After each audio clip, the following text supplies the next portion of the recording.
តើកប៉ាល់របស់ចិនអាចទម្លុះរបាំងរបស់សហរដ្ឋអាមេរិកនៅច្រកសមុទ្រហោមុខបានដែរឬទេ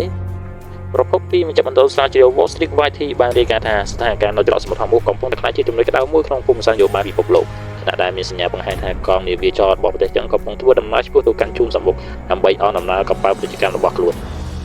តាមប្រភពដដែលប្រទេសចិនអាចកំពុងរៀបចំផែនការបញ្ជូនកងនាវាដើម្បីធានាសុវត្ថិភាពដល់កងដឹកជញ្ជូនប្រេងរបស់ខ្លួនដែលភាគច្រើននាំចូលពីអ៊ីរ៉ង់គេបានប្រមាណថាប្រហែលជា 90% នៃការនាំចេញប្រេងរបស់អ៊ីរ៉ង់គឺផ្គត់ផ្គង់ទៅលើទីផ្សារចិនដែលធ្វើឲ្យតំបន់នេះក្លាយជាចំណុចសំខាន់និងសម្រាប់សន្តិសុខកម្មពលទីក្រុងប៉េកាំងក្នុងករណីដែលសហរដ្ឋអាមេរិកព្យាយាមទប់ស្កាត់ឬត្រួតពិនិត្យយ៉ាងតឹងរ៉ឹងលើការបញ្ជូនប្រេងរបស់អ៊ីរ៉ង់វាមិនត្រឹមតែប៉ះពាល់ដល់សេដ្ឋកិច្ចទីក្រុងប្រទេសអ៊ីរ៉ង់តែប៉ុណ្ណោះទេប៉ុន្តែវាបង្កសម្ពាធទៅដល់ទីក្រុងប៉េកាំងថែមទៀតផងអ្នកវិភាគមួយចំនួនប្រមានថាប្រសិនបើមានការប៉ះទង្គិចឬការប្រជុំមុខដាក់គ្នារវាងកងទ័ពជើងទឹកទាំងពីរនោះស្ថានភាពលែងជាវិបត្តិក្នុងតំបន់ទៀតហើយប៉ុន្តែវាអាចក្លាយជាការប្រជុំមុខដាក់គ្នារវាងមហាអំណាចដែលមានហានិភ័យខ្ពស់ចំពោះសន្តិសុខពិភពលោក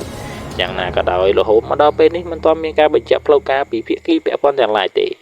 ហើយស្ថានភាពនៅតែត្រូវតាមដានយ៉ាងជិតស្និទ្ធតើជាចុងក្រោយកប៉ាល់ចិនអាចទម្លុះរបាំងរបស់សហរដ្ឋអាមេរិកក្នុងច្រកសមុទ្រហាមុខបានដែរឬទេ